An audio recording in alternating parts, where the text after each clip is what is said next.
Hi from Tosh Tyres. I've got an Audi TT here. It's got a warning light for a screen wash. I know a lot of people are looking for where the screen wash, where you usually top it up from.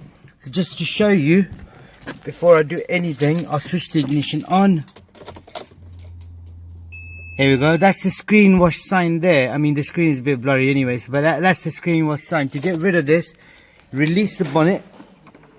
Here we go. And then open the bonnet catch.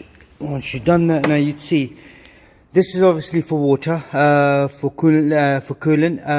Don't top it up unless it needs topping up. That's for the oil, and that's to check where the oil, how much oil you've got in there. And here, as you see on the corner, that's for screen wash. So it's quite out of the way. You just top it out with screen wash as much as you can, and then hopefully that should reset the light. That's what you got to do. Thanks for watching. Goodbye.